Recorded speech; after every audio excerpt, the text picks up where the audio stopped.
It was a typical morning in John and Sarah's house. The sunlight streamed through the kitchen window, casting a warm glow on the breakfast table. John sat at one end, sipping his coffee and reading the news on his phone. Sarah, as usual, was busy preparing breakfast. Scrambled eggs, toast, and a cup of tea. Everything seemed normal. But as John looked up from his phone, he noticed something was different. Sarah was quiet. Normally, they would chat about their plans of the day or make small talk about work. But today, she didn't seem interested in talking. Her mind appeared to be somewhere else, lost in thought. "Hey, you okay?" John asked, breaking the silence. Sarah glanced up quickly, almost startled, before offering a small, distracted smile. "Yeah, just a bit tired," she replied, but her voice didn't sound like herself. She seemed distant, her eyes flicking back to the kitchen counter as if something was on her mind. John didn't think much of it at first. Maybe she just had a rough night or wasn't feeling well. It wasn't uncommon for Sarah to have days like this, quiet and withdrawn. Still, he couldn't shake the feeling that something was off. As they ate breakfast together, John tried to keep the conversation going, but Sarah kept her answers short and focused on her plate. It wasn't like her to be so quiet. She was always the one to fill the silence with little stories or ask about his day, but today, she didn't seem interested in any of it. "Anything exciting planned for today?"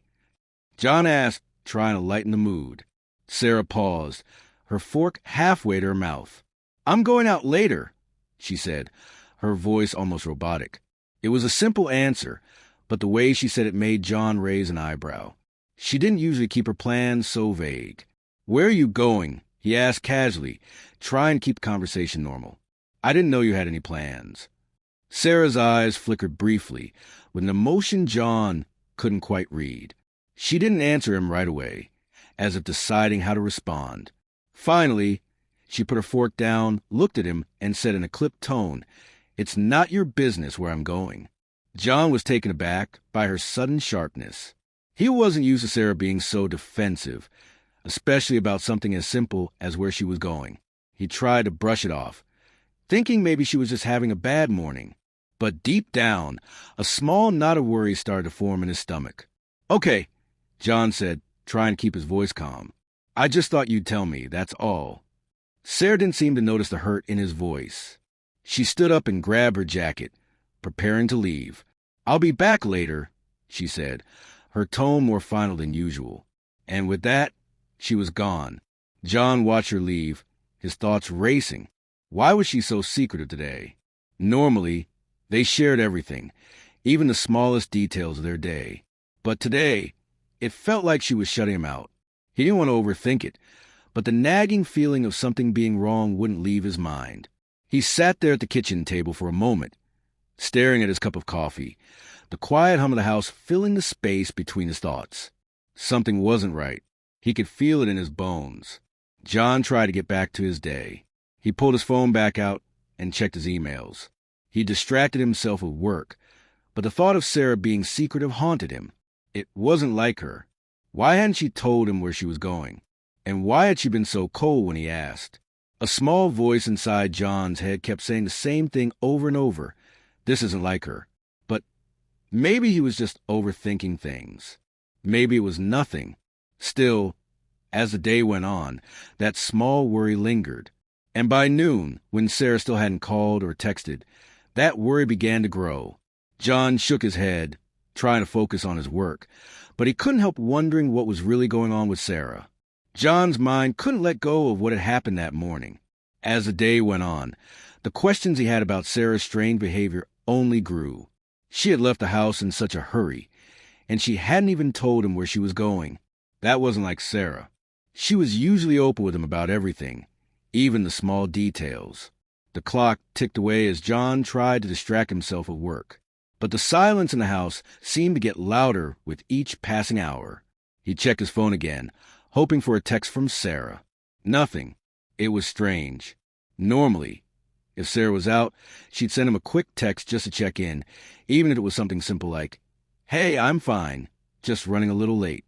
But today, there was nothing. John decided to call her. He'd wait for a few minutes, then try again if she didn't pick up. He stared at the phone screen, his finger hovering over her name. He didn't want to seem overbearing, but he also wanted to make sure she was okay. He pressed the call button. The phone rang, and rang, and rang, but it never connected. Instead, it went straight to voicemail. "Hi, this is Sarah. Leave a message and I'll get back to you," her voice said through the phone. John's stomach tightened. That was the second time today she didn't pick up. It wasn't like Sarah to avoid his calls. She always answered, even if it was just to say she was busy. Why wasn't she responding? He hung up the phone and tried to ignore the growing worry in his chest. Maybe she's just busy, he told himself. Maybe something came up. Maybe she's just not in the mood to talk. But even as he thought it, John couldn't help but feel that something wasn't right. Something about Sarah's behavior that morning was stuck in his mind. She had seemed distant, distracted, and then cold when he asked where she was going. He tried to push the thoughts out of his head. He grabbed his work laptop and started typing, trying to focus on his tasks of the day. But every time he looked at the clock, it felt like time was moving too slowly. It was now noon, and still no word from Sarah. John picked up his phone again, scrolling through his contacts. He thought about calling her best friend Mia, but then hesitated. What if Sarah had just needed some time alone? What if John was overthinking everything? He didn't want to sound paranoid or like he was checking up on her. But at the same time, his mind kept going back to that nagging feeling. Where is she? By 1 p.m., John could feel the worry creeping up on him. It was unlike Sarah to be out for this long, without saying anything. He checked his phone one last time. No messages, no missed calls. The silence in the house was deafening now. Every minute that passed without hearing from Sarah made John more anxious. He couldn't shake the feeling that something was wrong. His mind started running through all the possible scenarios. What if she was in trouble? What if something had happened to her? Was she okay? What if she was hurt or stuck somewhere? A million thoughts raced through his mind, each one worse than the last. He decided to call her again. This time, he'd leave a message. The phone rang once, twice, then it went to voicemail again. "Sarah, it's me," he said, trying to keep his voice calm. But his worry was clear. "I've been trying to reach you. I'm getting a little concerned here. Just give me a call when you get this." "Okay, I'm just worried." He hung up the phone, rubbing his face in frustration. Was he being too dramatic? Was it really that serious? Maybe she was fine. Maybe she was just busy and hadn't gotten around to responding. But then why the silence? He looked at the clock. It was already 2 p.m. Still nothing.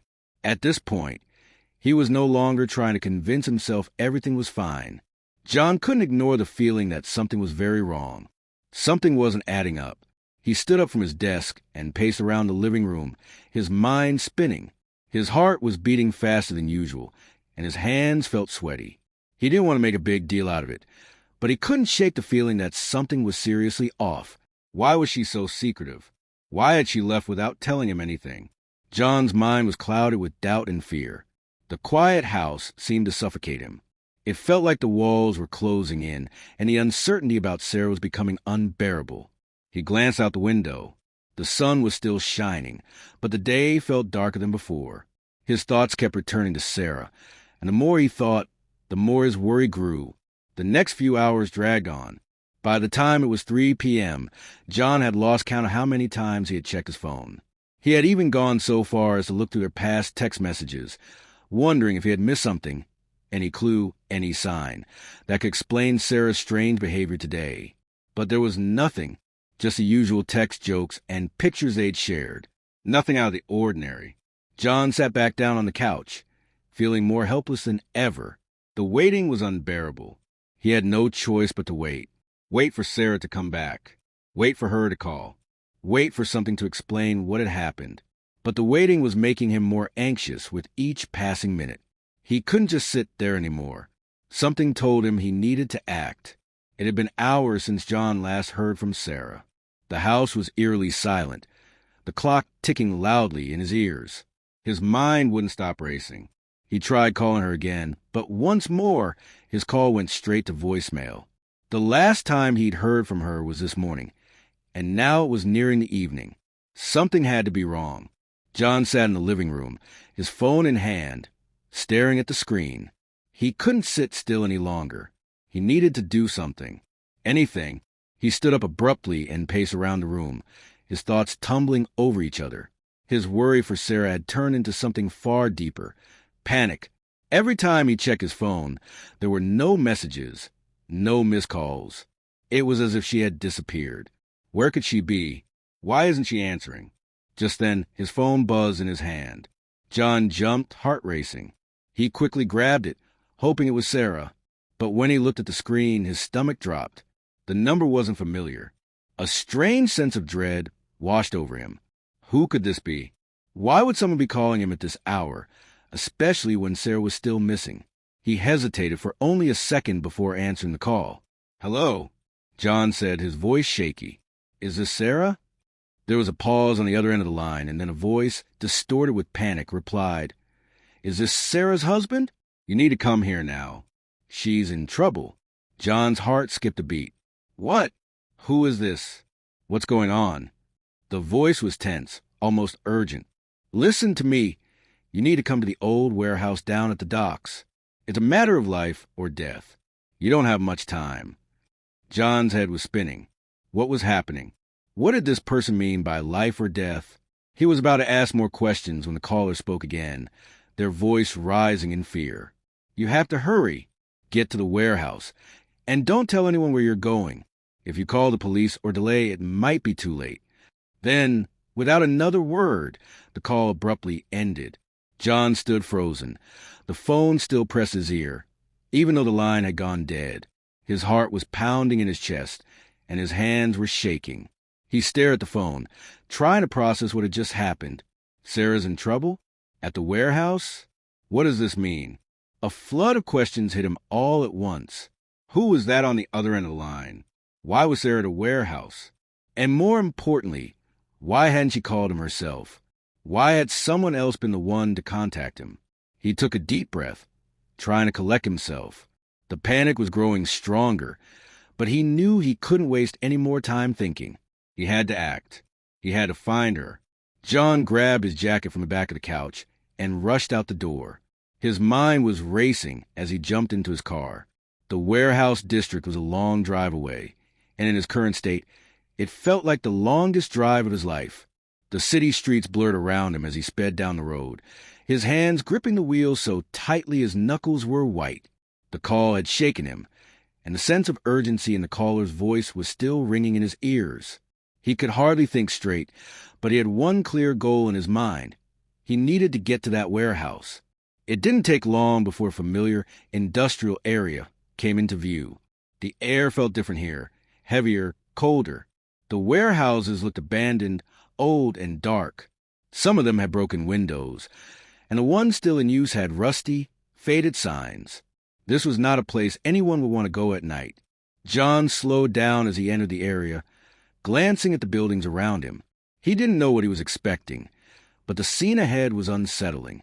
The streets were empty, and the silence felt oppressive. As he drove deeper into the district, he spotted the warehouse he was supposed to find. It was an old, weathered building near the end of the block. A single light flickered above the entrance, casting a dim glow across the cracked pavement. John pulled into a nearby parking lot and killed the engine. His heart was racing, and he was unsure whether to feel terrified or relieved that he had finally found it. He wasn't even sure who he was going to find inside, if anyone at all. He stepped out of the car, the cold air hitting him like a slap. The silence in the area felt unnatural, like he was the only person alive.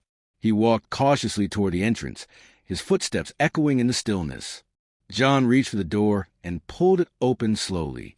The creak of the door sounded too loud in the quiet of the warehouse. The space inside was dark, and he couldn't see much, except for vague shapes in the shadows. He stepped inside, his eyes adjusting to the dim light. As he moved further into the building, he saw movement. It was faint, but it was there. He quickly approached the source of the movement, his mind still racing. He didn't know what he was walking into, but he had to keep moving forward. "Sarah?" he called, his voice trembling. A figure turned in the shadows, and his heart stopped. It was Sarah. She was sitting against the wall, her hands tied behind her back, and she looked up at him, her eyes wide with fear. She was breathing hard, and her face was bruised. John rushed toward her, his heart pounding in his chest. "Sarah." He dropped to his knees beside her, his hand shaking as he gently touched her arm. "What happened? Are you okay?" She looked at him with a mixture of relief and fear. "John, you shouldn't have come. You shouldn't have followed me." Her voice was weak, but there was a sense of urgency in her words. John didn't understand. "What do you mean? Who did this to you? What's going on?" Before Sarah could answer, a noise echoed from the far side of the warehouse. Footsteps. Heavy, quick footsteps. John's heart leapt in his chest. Who else is here? A figure appeared in the doorway, and John's blood ran cold. It wasn't just Sarah who was in danger. There were others. The footsteps grew louder, echoing through the cold, empty warehouse. John's pulse raced as he stood in front of Sarah, trying to shield her from whoever was approaching. His mind raced with questions. Who else is here? What is happening? But no answers came. Sarah, weak and exhausted, looked up at him with a strange expression. Part fear, part something else that John couldn't quite place. She tugged at her wrists, still bound tightly behind her. "John, listen to me," she whispered, her voice shaky. "You have to leave. This was never supposed to happen." "What are you talking about?" John's voice was sharp, filled with panic. "I'm not leaving you here. You're not alone." Before Sarah could reply, the figure stepped out of the shadows. It was a man, tall and broad-shouldered, his face half hidden by the dim light from above. He walked toward them with slow, measured steps, his boots clicking loudly against the concrete floor. John instinctively took a step forward, his protective instincts kicking in. The man wasn't familiar, and the way he carried himself, too calm, too confident, told John that this wasn't someone who meant well. "Stay behind me," John said, his voice tight, his body stiff with tension. But Sarah, despite her fear, didn't look surprised. In fact, she seemed to shrink back from John, a quick flash of something unreadable crossing her face. The man stopped a few feet away, his eyes glinting in the low light. He studied John for a moment before turning his gaze to Sarah. "You did well," he said flatly. "Better than I expected." John's stomach dropped. "What's going on? Who are you? And what have you done to her?" He couldn't stop the anger that surged through him. His mind was racing, but his thoughts felt disjointed. None of this made sense. The man ignored John's question. Instead, he turned his attention fully to Sarah, who was still trembling on the floor. "You should have come with me willingly," he said, his tone colder now. "But it's not too late. You can still make this easy." John felt his heart slam in his chest. "Sarah, what's going on? Who is this man? What does he want?" Sarah's face twisted in regret. She opened her mouth to speak, but hesitated, her voice barely a whisper when it came out. "I never wanted you to get involved. I never wanted this to happen." John looked at her, confused and hurt. "What do you mean?" "Sarah, please. I don't understand. What are you talking about?" The man chuckled darkly, clearly enjoying confusion. "She's been hiding things from you, John. Big things. Things you should have known about long ago." John's stomach twisted in knots.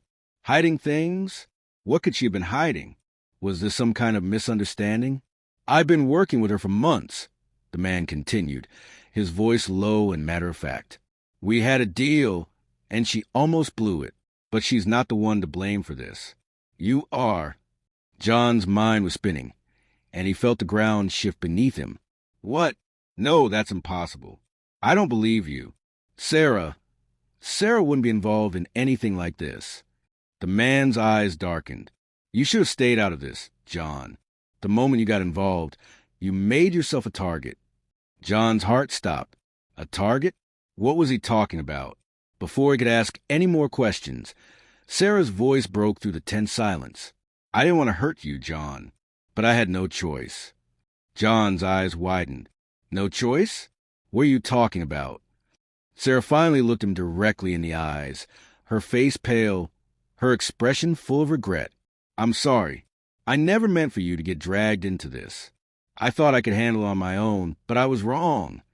John took a step back, the weight of her words sinking in. Something wasn't right. He looked at her, searching her face for any sign of the woman he thought he knew, the woman he had married. But what he saw now was someone different, someone he didn't fully recognize. "I'm not who you think I am," Sarah continued, her voice cracking. "I've been working with these people for months. The man you're looking at, he's part of a group that does things I can't talk about. Dangerous things." John's throat tightened. "What kind of dangerous things?" "Sarah, tell me the truth. You have to tell me." She shook her head, tears filling her eyes. "I didn't want this life, John. I didn't want to lie to you, but I had no choice. They promised me they'd protect you. But now—" She looked down at her bound wrists, and her voice lowered to a whisper. "Now they've made it clear. If I don't cooperate, they'll hurt you. I couldn't let that happen." The man standing nearby watched them both, his arms crossed, his expression unreadable. "You see, John," he said, stepping forward, "your wife's been working with us. She's been gathering information for us. And now it's time for her to choose her loyalty to us or her loyalty to you." John could feel the blood draining from his face. He didn't know what to believe. Was this a setup? Was Sarah involved in some kind of criminal organization? The more he heard, the more impossible it seemed to accept. But there was one thing he knew for sure. He couldn't let this man control Sarah. And he couldn't just walk away, not when she was in danger. "Tell me what you want," John demanded, his voice steady but filled with determination. "Tell me what I need to do to get her out of here." The man studied him for a moment, then smiled coldly. "It's simple. Sarah made her choice. She knew what was at stake. She just didn't know how deep the game went. Now it's your turn, John. You can walk away and forget all of this ever happened. Or you can stay and help us. But if you choose to stay, there's no going back." John's mind was a blur of confusion, fear, and anger. But one thing was certain. No matter what, he wasn't leaving Sarah behind. She was his wife. And if there was any chance of getting her out of this nightmare, he was going to take it, no matter the cost. The weight of the situation seemed to press down on John, crushing him with every word Sarah spoke. Her confession, the truth about her involvement, felt like a punch to the gut. He stood there, frozen, struggling to process what he was hearing. She was working with them. For months. She was lying to me. John's heart pounded in his chest. His mind raced with questions, confusion, anger, and disbelief. He couldn't stop replaying the moments they'd shared together. The years of marriage, the trust they'd built. All of it felt like a lie now. How could she do this to me? The silence in the warehouse was suffocating.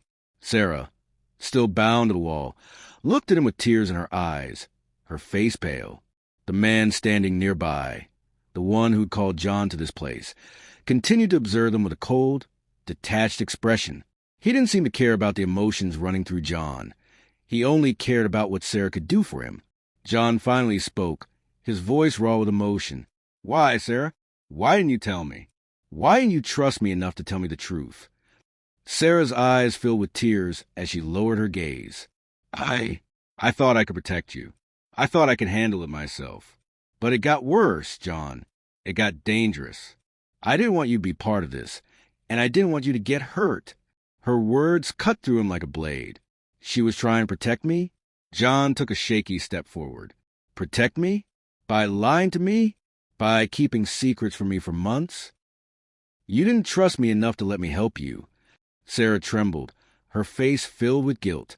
I didn't want to drag you into this world. It was too dangerous.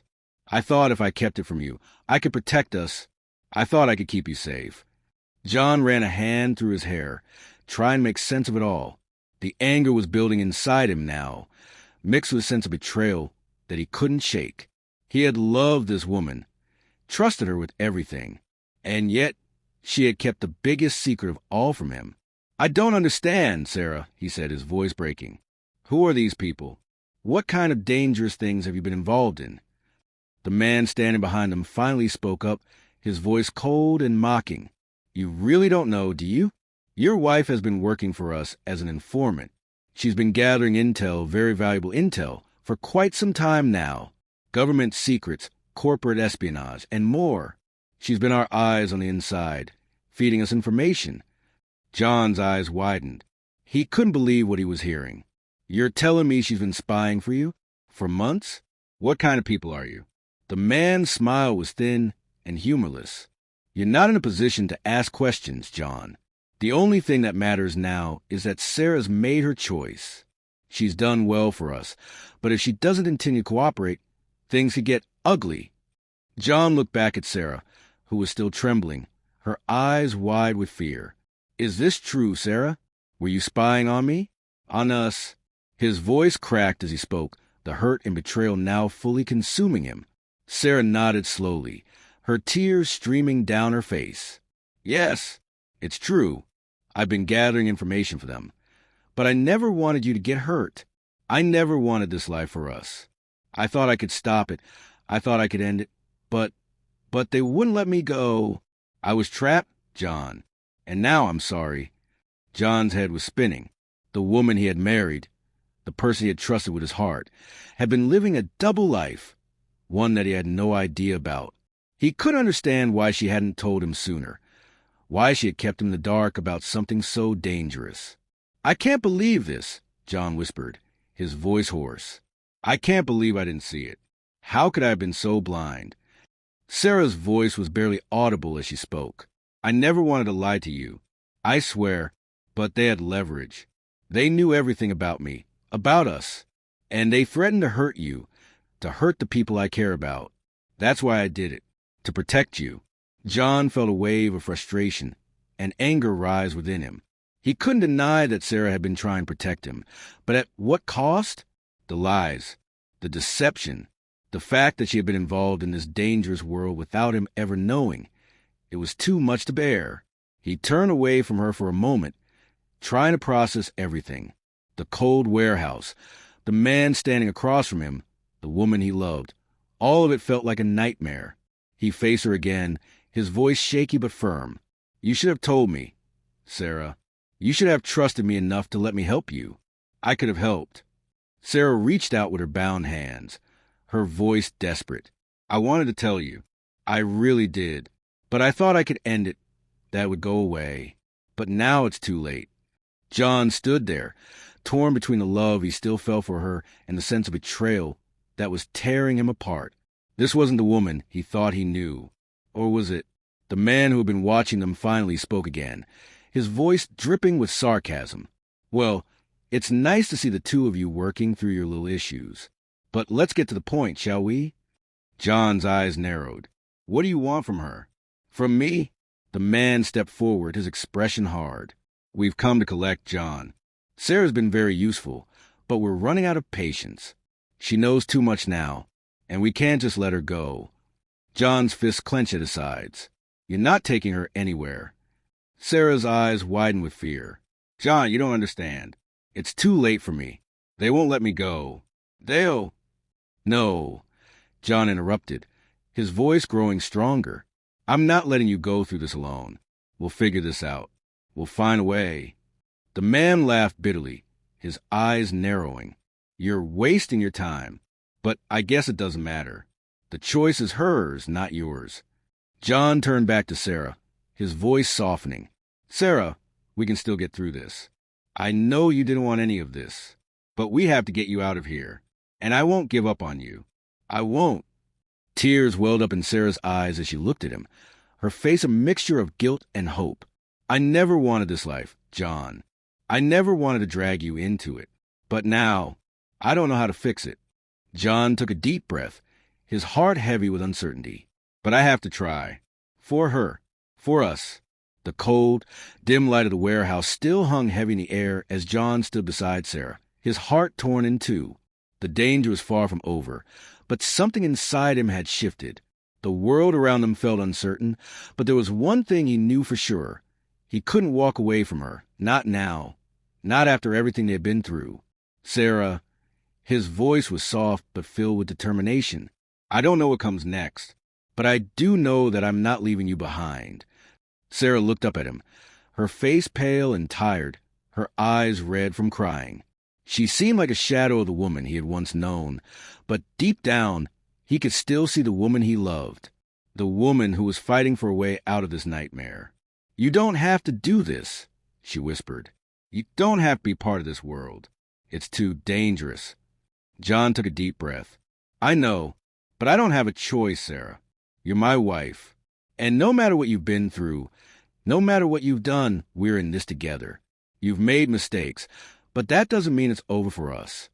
Her face crumbled with emotion, and for a moment, it seemed like she might collapse under the weight of her own guilt.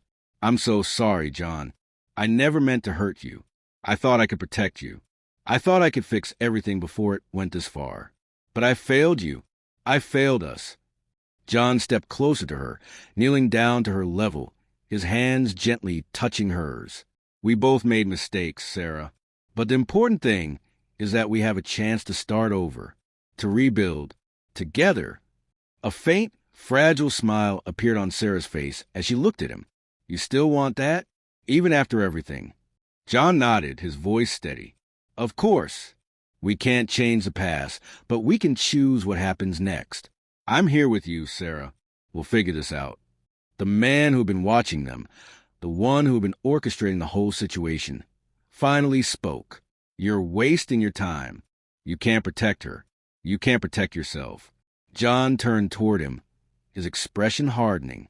"We'll deal with that when the time comes. But right now we're leaving." The man's smile faded, replaced by a cold, dangerous look. "You think you can just walk away from this? There are consequences for betrayal." John didn't flinch. "We'll take those consequences together. But I'm not leaving her behind. Not now, not ever."